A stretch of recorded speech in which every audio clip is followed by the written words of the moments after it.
I never imagined the most painful moment of my life would happen while I was wearing the only suit I owned. A dark gray suit that had been with me for more than 10 years, worn at my wife's funeral, a few town meetings, and now at my son's wedding. I sat in the section reserved for guests, not in the family seats near the stage. Golden light spilled over tables draped in crisp white cloths, crystal glasses aligned in perfect rows. Laughter and the clinking of glasses filled the hall, as if the happiness in that room could light the whole space. I placed my cap on the chair beside me, my hand turning over the slightly wrinkled invitation. My name was misspelled, but I did not mind. At this age, an extra or missing letter does not change who you are. But the seating position was different. I was not at the parents' table, not with the groom's relatives, but at a lone table near the entrance, where servers brought in plates of food and guests stepped outside to smoke. Music began to play, soft and elegant, though I could not recall its name. Men in freshly tailored suits and expensive cologne walked past me with a fleeting glance as if I were just another staff member at the venue. Those I recognized, a few uncles, some old family friends, gave me a quick nod. No one stopped to ask how I had been. Perhaps they did not want to hear the answer. I looked around. White floral columns rose to chest height, each ribbon tied with precision. Everything was refined, perfect, like pages from a wedding magazine. In the distance, my son was talking with a group of friends. He wore a perfectly fitted tuxedo, a black tie, his back straight, and that half smile I once thought only appeared when something truly amused him. But today, that smile was aimed at others, not at me. I adjusted my shirt collar, the stiffness at my neck reminding me that I was at least 2 decades older than most people here. My legs ached, but I did not leave my seat. Not because I wanted it to stay, but because I had promised myself I would sit here and witness my son stepping into a new chapter of life. After all, he was still the only blood family I had left. They brought wine to my table, an expensive white. I took a small sip, the burn running down my throat, warm and sharp. A couple sat beside me, offered a polite smile, then turned to speak only to each other, not bothering to ask who I was. I was used to that. For the past 10 years since my wife passed, my presence at family events had been like an old object kept for form's sake, brought out for appearances but not truly needed. When the MC introduced the father of the groom during the welcome, I stood, smiled, nodded. The applause was scattered, fading quickly into quiet conversations. I sat down again, telling myself it was fine. I had not come for attention.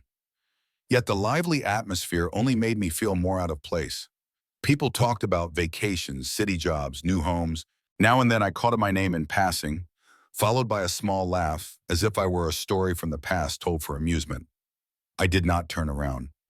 At 60, I knew the value of silence. I only lifted my eyes when my son walked in beside the bride. The young woman, whom I had met only a few times, always greeted me with a warm smile and eyes that listened. Today she was radiant in her white gown, hair falling softly over her shoulders, walking slowly beside my son, as if nothing in the world could make her rush. I thought perhaps I would always remember this moment, the moment before everything shifted, before the evening became unforgettable, not for its joy, but for the opposite. If you are still following the story, let me know in the comments where you started listening. I was born and raised in this same town, where everyone knows each other's name, knows what your parents do for a living, and remembers the time you ruined someone's party years ago. I did not have much schooling, leaving high school early to work as a mechanic at my uncle's shop. It was manual work, covered in grease, but it was honest and enough to support a family. I once dreamed of opening a garage of my own, but then Mary came along. Mary was everything I never dared to dream of. Soft brown hair, eyes bright like the first morning of spring, and a laugh that warmed any room. We married when I was 27 in a small ceremony at the church. Not long after, our son, Daniel, was born. When Mary passed from cancer, Daniel was only 4. The house became so quiet I could hear the ticking of the wall clock. I would sit for hours in the living room, staring at the empty space where Mary used to keep her knitting basket, not knowing how I would go on. But Daniel still needed to eat. needed to be taken to school, needed someone to read him stories before bed. I had no choice but to get up. In those years, I worked two, sometimes three jobs. Days at the garage, evenings delivering groceries, weekends fixing cars at home. Every dollar earned, I counted carefully. Daniel never missed a meal or went without school supplies, but his clothes were often on sale or hand-me-downs from relatives. I felt no shame. I believed as long as my son was raised right, nothing else mattered. But a small town never stops talking. A widowed man raising a child alone is a subject of both pity and ridicule. At family gatherings, a few cousins would joke that Daniel would learn to hold a wrench before he learned to hold a pen. I forced a laugh, not wanting trouble, but Daniel heard them, and I saw the shadow in his eyes. By the time Daniel reached middle school, I began to notice a distance. He no longer bragged to his friends that his father was a mechanic. Instead, he avoided the subject, sometimes saying I was an automotive technician to make it sound better. I did not blame him. I knew kids his age wanted to fit in, not stand out. A turning point came when he won a partial scholarship to a private school in the city. I was proud but worried. That world was different. Tailored uniforms, classmates driven in new cars, conversations about vacations in Europe. Daniel began to compare. Phone calls from the dorm became shorter. He said he was busy studying, busy with activities. When he came home for breaks, he spent more time with friends than with me. I remember one time when he was 17, I went to watch his school basketball game. I sat in the top row wearing my old coat and cap. After the game, I waved to him, but he only nodded slightly before walking off with his friends. I heard one of them ask, "Who's that?" And Daniel answered, "My cousin from town." The words felt like a nail driven deep into my chest. I said nothing, just quietly walked back to my truck. When he went to college, the distance was no longer a gap. It was a wall. We spoke mostly through brief text messages. On my birthday, he sent, "Happy birthday, Dad," with an emoji. I knew his life had turned onto a path where I no longer had a place. Still, I followed his every step. I kept all the photos, the newspaper clippings of his awards, and told anyone willing to listen. Not to boast, but to remind myself that every sacrifice had a reason. The day he told me he was engaged, I felt both joy and unease. We met at a cafe outside town. He sat straight, wearing a white shirt and an expensive watch. His voice was confident, nothing like the boy I once carried in my arms. He spoke about the wedding, about the elegant atmosphere, and the select guest list. I nodded, hiding the feeling of being shut out from something important. I was not asked about the venue or the arrangements. I received the invitation as just another guest, nothing more. But I still told myself I would go, because no matter what, it was the day my son began his own family. And I believed, or wanted to believe, that my presence still mattered, even if it was only from a quiet corner of the room. I received the invitation so late that I had to ask the post office if it had been lost. It had not. Daniel had sent it only 3 weeks before the wedding day. The card was thick, embossed, the letters curling elegantly, with a small map to a wedding venue in the city I had never set foot in. In the bottom corner, my name was misspelled, the second time in the same event. I traced the lines of ink, then folded it and placed it on the kitchen table beside the salt and pepper shakers. There was no phone call asking if I wanted to help prepare. No one told me to arrive early to meet the bride's family or take pre-ceremony photos. I was not surprised, but the feeling of being left outside still touched something deep inside me. Even so, I decided I would go, because I did not want to look back later and wonder if I should have been there. I pulled the dark gray suit from the back of my closet. It carried the faint scent of camphor wood and thyme. This suit had been with me through occasions no one wanted, and the few worth remembering. The shoulders were a little looser than the last time I wore it, a sign my body had changed with age. I took a brush, swept away the thin layer of dust, and hung it by the window so the afternoon sun could warm the fabric again. For a wedding gift, I knew I could not compete with the expensive presents other guests would bring. I chose a good set of kitchen knives, the kind of steel I knew would last a lifetime if cared for. I wrapped it myself, sealing it with a small card that read only, "Wishing you both a lifetime of strength and kindness." Not fancy, but what I believed in. In the days of waiting, a few old memories found their way back. Like Daniel's 21st birthday, when I drove nearly 3 hours to his friend's house where the party was held. When I walked in, the music was loud, the lights dim, and Daniel stood in the middle of his friends holding a beer. He glanced at me once, said, "Dad, sit over there," and turned back to his conversation. I sat in a corner, no one spoke to me, and when the cake was cut and his friends sang, I took a few photos, then quietly left. No one noticed I was gone. Or Christmas when Daniel was 25. He brought his girlfriend at the time to his grandparents' house. When I arrived, he was posing for photos with everyone, his arm around her, his smile full. I stood waiting, but when the photos ended, he introduced me to her with, "This is my dad. He lives in town," then quickly moved on to another topic. I did not hold it against him, but the cold outside that night seemed to go straight into my chest. Those memories did not make me want to skip the wedding. On the contrary, they made me more determined to go, as a reminder to myself that I was still his father, no matter how wide the distance. Some things do not need an answer, only presence. 2 nights before the wedding, I sat at the kitchen table, the suit pressed, the wrapped gift neatly beside it. I cut my own hair with an old clipper, shaved, then looked at myself in the bathroom mirror.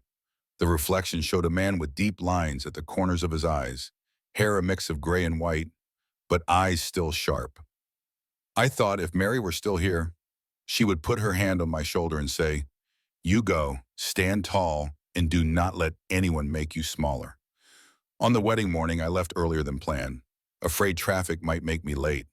The old pickup rolled steadily along the highway, the radio playing country music. On the passenger seat, the gift shifted gently whenever the truck hit a pothole. I felt something in my chest, part anticipation, part caution. I did not know how I would be treated, but I knew I would not walk out unless I had no other choice. And then, when the city came into view with its tall buildings and bright traffic lights, I told myself I was not there to bother anyone, nor to ask for a place. I was there to keep a promise to myself, that when my son stepped into a new chapter, his father would still be present, even if only in a silent seat at the back. The building where the wedding was held stood in the center of the city, tall and bright like a block of glass in the middle of the street.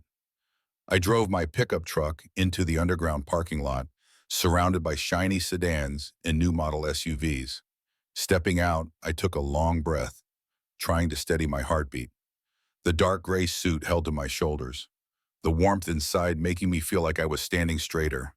Walking into the lobby, the scent of perfume blended with the smell of white roses from tall arrangements towering above my head. The stone floor was so polished I could see my reflection. The background music was live piano, soft but somehow distant. Staff in black uniforms moved smoothly, carrying trays of wine and appetizers. The bride's guests stood in small clusters, wine glasses in hand, their laughter rising like small, steady waves. The men wore precisely tailored suits, neutral-colored ties, and shoes polished without a mark. The women wore evening gowns, jewelry catching the chandelier light. I walked past a few groups, receiving brief glances. Not curious looks, but quick assessments, enough to place me in the category of someone who did not belong here. Daniel stood near the bar, talking to an older man I guess was the bride's father. When he saw me, he hesitated for a moment, then came over. His hug was quick and light, more like a touch on the shoulder. "You made it," he said, voice low, eyes darting around as if afraid someone might hear. "I came early to make sure I could congratulate you," I replied, keeping my tone steady. He nodded, a thin smile. "Just sit at your table. I'm busy." Then he turned away. No introductions to anyone. No leading me toward the bride, just leaving me there, like a misplaced guest in a large lobby. I found table number 14 at the far end of the room near the door to the hallway. The name card had my name misspelled again. I pulled out the chair, set the gift box at my feet, and looked toward the space between the tables, where those who knew each other could find one another easily and laugh. A young couple sat at my table, dressed neatly, scrolling on their phones, occasionally whispering to each other. They asked me a few polite questions about whether the place had been easy to find, then fell silent. I took a sip of water, watching quietly. When Daniel and the bride entered, the whole room stood, applause swelling. The bride smiled brilliantly, her eyes sweeping over the crowd. When they met mine, she gave a small nod, a faint smile passing across her face. Just a few seconds, but enough to warm me. The dinner began with appetizers, then the main course. I ate slowly to stretch out the time doing something other than looking around. At the next table, a few of Daniel's friends, dressed in modern suits, hair slicked back, were laughing together. I caught part of a comment. "He still drives that old truck?" Followed by chuckles. Not loud, but enough for me to know I was the topic. Another voice added, "Probably doesn't even know how to use GPS." More laughter. I looked down at my plate, cutting a piece of beef with my knife and fork, the knife feeling heavier than usual. At my age, I had learned not to react to everything I heard, but that did not mean I felt nothing. Midway through the meal, Daniel passed by my table on his way to the MC. I thought to say something, but he simply placed a hand on the back of another guest's chair, smiled at them, and kept walking. Not a glance in my direction. I sat there, in the warm, golden light, surrounded by music and conversations that were not meant for me. Each time a server refilled my water, I nodded in thanks as though it was the kindest exchange I would get that night. I began to realize that my place at this wedding was not just table number 14. It was the invisible line between me and my son's world. A world where I was the outdated past, unworthy of introduction, absent from group photos, or, if present, just a blurred shadow in the corner of the frame. I did not yet know that the worst part was still to come, but the feeling of being placed on the outside had already seeped into my bones, and I stayed still, waiting for the moment when I would have to face it head on. The MC invited the groom to speak, and applause filled the hall. Daniel took the microphone and stepped into the center of the floor. His tuxedo was perfectly fitted, the black tie immaculate, his hair slicked back with a polished shine. His confident smile reminded me of the times he played basketball in high school, when he would score and glance at the crowd. Except now the crowd was a sea of people in elegant attire, and I was just a small dot at the back of the room. "Thank you all for being here to celebrate," he began, his voice clear and steady. "This is the most important day of my life, and I know I could not be here without so many people." Another round of applause came, mixed with light laughter from a few tables near the stage. I sat still, my glass of water in hand, hoping to hear him mention Mary, or at least offer a word of thanks to me. Daniel said a few things about the bride and her family, then began sharing stories from his past. "Growing up, I lived in a very modest home," he said, pausing for the guests to laugh. "My dad was a mechanic. He had a unique sense of fashion, mostly plaid shirts and faded jeans. I used to think if he got paid every time he got grease on his shirts, we would have been rich." Laughter broke out at a few tables. I felt my shoulders tense slightly. He kept smiling, as if sharing a harmless memory. Then he continued, "I remember his old pickup truck. You had to slam the door to get it to close. Whenever my friends saw it, they would ask if I lived in a car museum." The laughter grew louder, spreading across the room. I set my glass down, my fingers trembling slightly. "He doesn't know how to use GPS," Daniel went on. "When I was in college, every time he came to visit, he would get lost. Once he called me 3 hours before we were supposed to meet, saying, 'I think I'm close, but really, he was in the next town over.'" He laughed with a hint of mockery. "That's my dad, the only person who can turn a 30-minute drive into a 2-hour adventure." Laughter burst out again. I heard glasses clink, and someone said, "That's adorable," as if it were a charming comedy. But no one looked my way.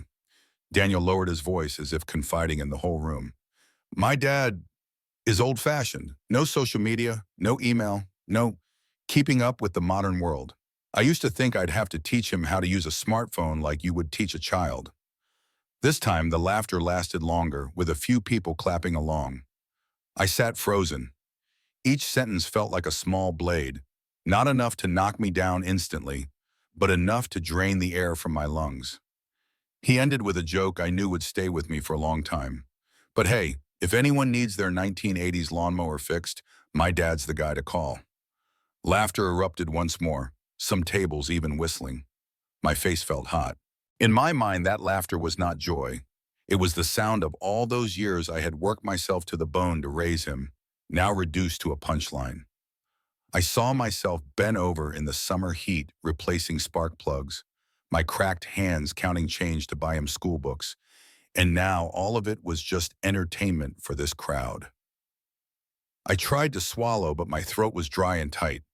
My eyes scanned the room. A few guests laughed with each other.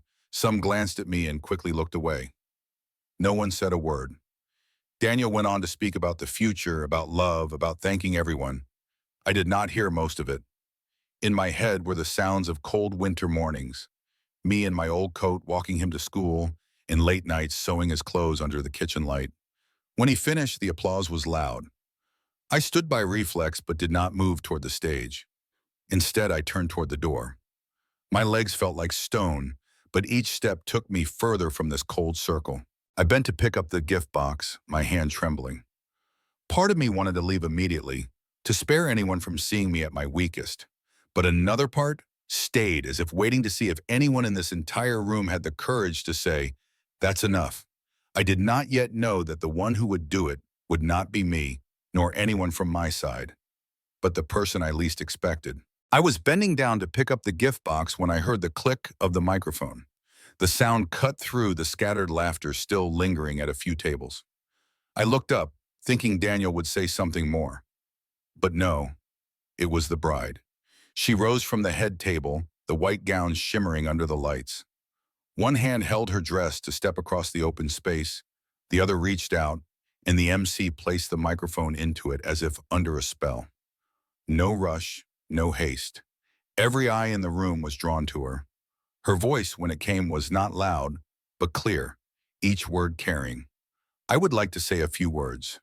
At first, many guests still smiled, thinking she was about to add a playful touch to the evening. But then she turned fully toward Daniel, and I saw the smile on her lips vanish. "You spoke a lot about your past," she began, her tone steady, "and I also heard you speak about your father, as if what he has done is only worthy of laughter." The air dropped a beat. I heard a chair shift lightly at the next table, then fall silent. She turned to me.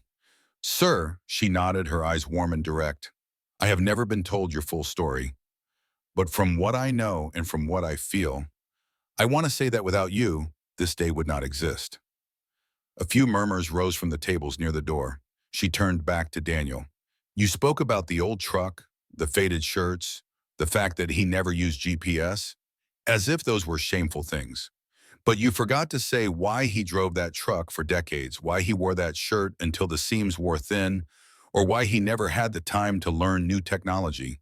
You forgot to say that he worked long, grinding hours every single day, sacrificing every personal opportunity, so you could have books, tuition, and the best jacket on the day you walked into a new school." The room was silent. Even the background music had stopped at some point. She took a deep breath, her eyes never leaving the groom. "I cannot stand still while the man who made all of this possible is turned into a joke on his own son's wedding day. Today is not only about our love, it is about honoring those who brought us here." A few guests began to lower their heads. I saw the bride's father sit unmoving, his lips pressed tight. She went on, her voice still gentle, but with a force that could not be dismissed. "You speak about the modern world that as if it's something he has never touched. But you fail to see that he has lived in a world far harsher, the world of responsibility, of rising each morning despite loss, of putting others before himself. And if that is not the truest form of modern strength, I don't know what is." It felt as if the whole room was holding its breath. Those who had laughed loudly earlier now stared down at their plates. A woman at the table near me set down her glass of wine and shook her head slightly. The bride turned toward the guests. "If you think what just happened was a harmless joke, I must disagree. I believe the way we speak about others, especially our family, reflects who we are. And I want to start my marriage with this truth. I am grateful to him. I am proud to call him my father-in-law. And I will never see his sacrifices as anything less than worthy of respect." No laughter, only a dense, unbroken silence. She lowered the microphone slightly, her tone deepening. "You can choose how to tell your story, but I choose to build mine on kindness and gratitude. And tonight, if I have to choose between staying silent or speaking up, I choose to speak. She handed the microphone back to the MC, then walked straight toward me. Her gown brushed softly against the floor, her shoes barely making a sound. She stopped in front of my table, bent slightly, and placed her hand on my shoulder. Sir, I want you to know that not everyone here thinks that way. I respect you. Truly. I nodded, my throat tight. No more words were needed. In that moment, I felt truly seen for the first time in years. When she returned to the head table, every eye followed her steps. Daniel stood frozen, microphone in hand, but said nothing more. At last, the MC forced a smile and moved on to the next part of the evening, but the applause had lost its earlier warmth. It was short, scattered, like people clapping for a lesson they had just been taught. I sat still, feeling as if the temperature in the room had shifted. The clink of spoons against plates now seemed louder than conversation. Many guests began avoiding my gaze, as if looking directly at me would force them to acknowledge what had just happened. I did not look at Daniel again. I looked down into my glass of water, saw my reflection there, and for the first time in years, that image was no longer bowed.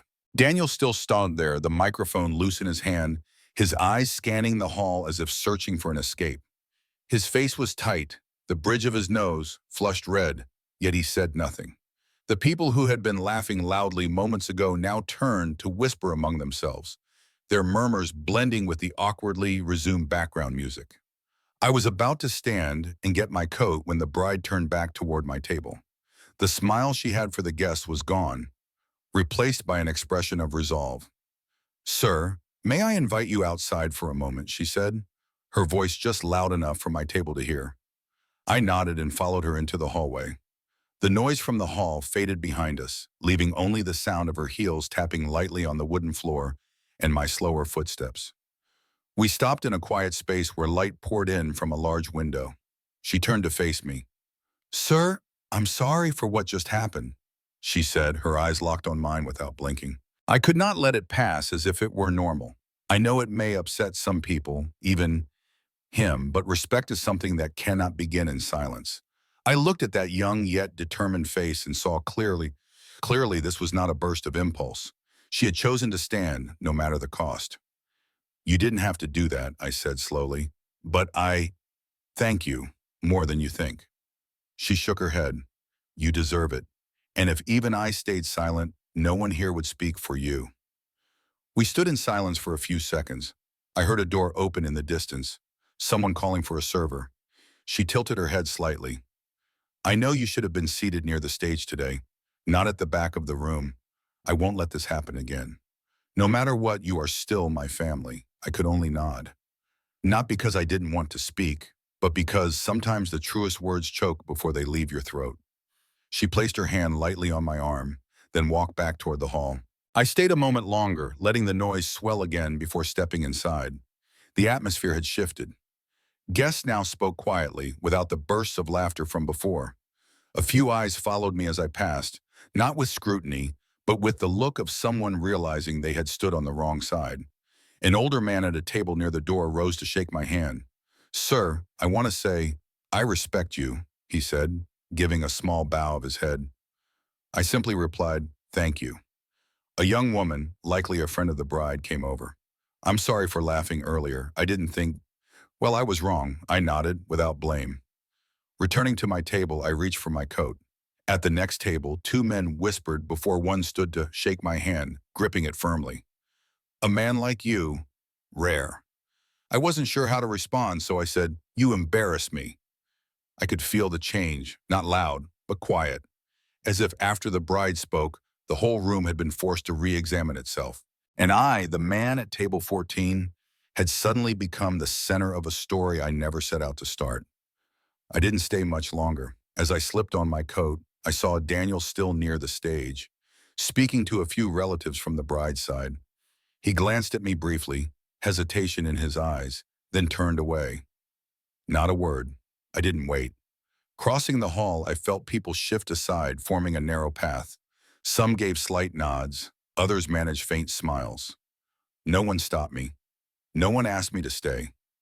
The door opened, and the cool night air rushed in, carrying the scent of flowers from the planters outside. I drew a deep breath, my chest lighter than when I had first walked in tonight. Behind me, voices and laughter began again, but at a lower pitch, as if the joy had lost part of its color. I walked to the parking lot, my hand brushing the cold surface of my old pickup. In the rearview mirror, I saw the hall doors close. I didn't know what would happen inside after I left. And honestly, I didn't need to. Because tonight, without expecting it, I had been given something rare. Protection. From someone I never thought would be my voice. And that was enough for me to walk away without bowing my head. After that night, I went back to my usual rhythm as if no wedding had ever happened. Still woke up at 5 in the morning, brewed black coffee, headed to the garage for work. But in the stillness of the morning, I knew it was not over. 2 days later, a coworker handed me a phone. Have you seen this? On the screen was a video. The bride standing in the middle of the reception hall, her voice steady, every word like a needle piercing through the polished surface of the event. The person filming had caught the moment she walked over to my table. Views had already passed 100,000. The comments read things like, "This woman deserves to be called family," or "The father-in-law is admirable," standing up without saying a word. I did not know who posted it, but it surely was not me. I watched it once, then turned it off.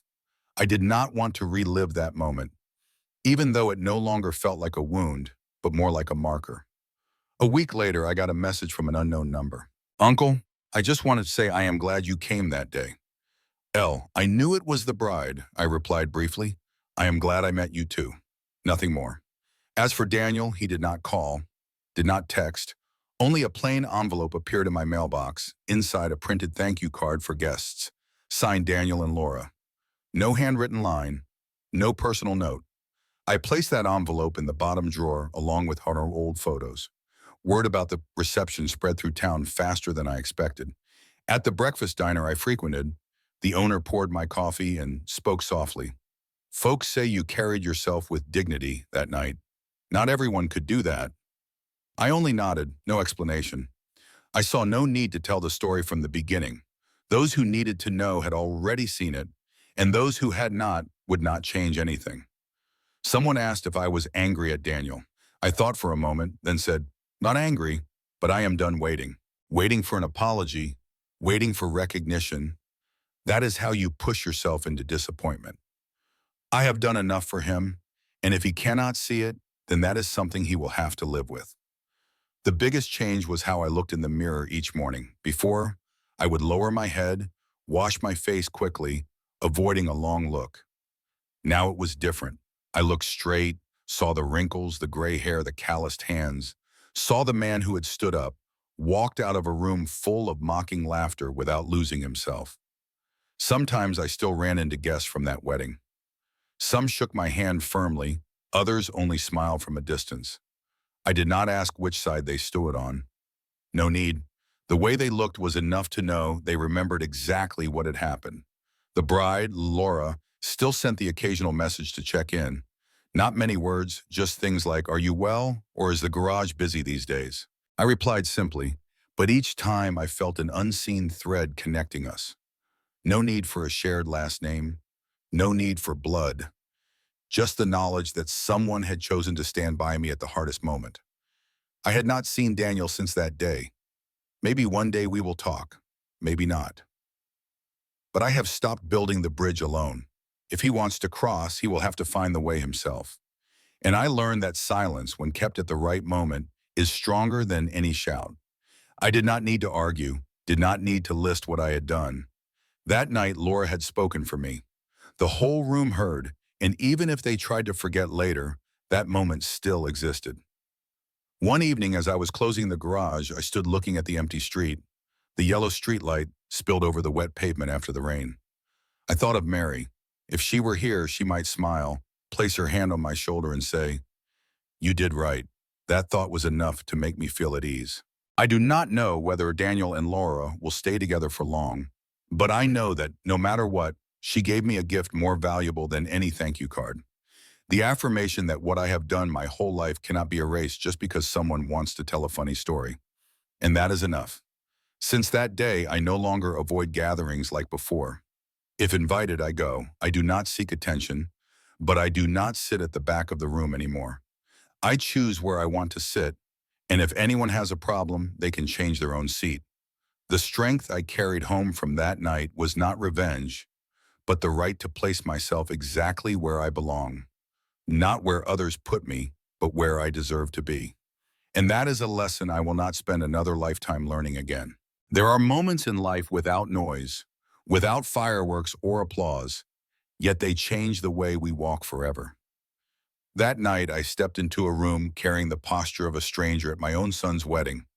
I sat at the back, hearing my name read out with indifference, then becoming the joke of the hall. But I also walked out of that room with a different posture. Not taller, not younger, not richer, but straighter, lighter, and no longer bowing my head to anyone. What changed me was not my son's apology, because he never gave one. It was not the sound of the whole hall clapping for me, because they never did. And it was certainly not because I fired back or grabbed the microphone to turn the tables. I did nothing at all. I simply sat there in silence, and someone else, someone who owed me nothing, stood up. Laura did not save me. She simply saved the truth. She looked at how a father was twisted into a punchline and decided not to let that cruelty pass in the noise of false laughter. That is the power of standing on the right side, not for benefit, not for display, but for conscience. Many believe strength lies in striking back immediately, in setting things straight. But I learned that sometimes strength lies in staying still, letting others reveal their true nature, and letting those who still have decency see the truth and speak out. When that happens, that voice carries farther than any defense you could give yourself. After that night, I did not become another person. I still drove my old pickup truck, still worked with my hands, still lived alone in a small house in town. But I no longer carried the invisible weight of waiting, waiting to be acknowledged, waiting to be respected, waiting for others to change the way they see me. I stopped hoping they would change, and I began to define myself. If you have ever sat at a table number 14, both literally and figuratively, where you were pushed aside, overlooked, or turned into the target of someone's far laughter, I want you to know this.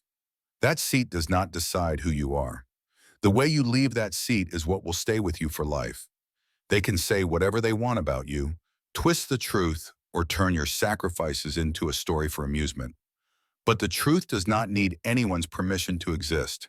And when you keep your dignity, no one can take it from you, no matter how hard they try. Never underestimate the power of silence at the right time, and never dismiss the impact of someone who chooses to speak at the right moment. That night I had both, my silence and Laura's voice, a combination strong enough to change how I see everything. I am not telling this story to seek pity, nor for someone to call me calm or strong. I tell it because I know there are many out there living with the feeling of being pushed to the edges of their own lives, waiting for someone to notice. I want you to understand you do not have to wait for anyone. You can stand up and walk away at any moment, with your head held high, even if no one applauds. And if you are lucky, you will meet a Laura in your life, someone willing to say no when the world around you is laughing in the wrong place. But even if you do not, you can still do it for yourself. You are worthy. You have always been worthy. Do not let them decide your value by the money in your wallet, by the car you drive, or by whether you fit into their world. You have walked a road they know nothing about, paid prices they have never imagined, and stood tall when many others would have fallen. That is enough for you to look in the mirror and see someone to be proud of. If you are reading this and realize you have been where I have been, or you are there now, I hope this story reminds you that dignity is not something to bargain over. It does not depend on anyone's approval or praise. And when you keep it, you have already won, even if not in a loud battle. That night, I did not win by making my son regret or by forcing the whole hall to apologize. I won by not letting them take away my peace and my self-respect. I won because I left without bowing my head, and because I am grateful to the one who chose to stand by me when no one had to. If I had to reduce it all to one sentence, it would be this: you cannot control how others treat you, but you can control how you walk out of that room. If this story speaks to you, if you have ever sat at a table number 14 in your life, or witnessed someone stand up for the truth, I hope you will leave a comment, share your story, the place where you reclaimed your dignity, or the moment you said no when others expected you to stay silent. Press like so this story can reach more people. Share it with someone who needs a reminder that they are still worthy of respect, no matter what others say. And if you want to hear more real stories, stories not polished, not avoiding, but going straight to what makes us human, subscribe and turn on notifications. Because here we do more than tell stories. We remind each other that even when the whole hall turns its back, there are still voices and footsteps strong enough to walk away without losing ourselves. And who knows, next time that voice might be yours.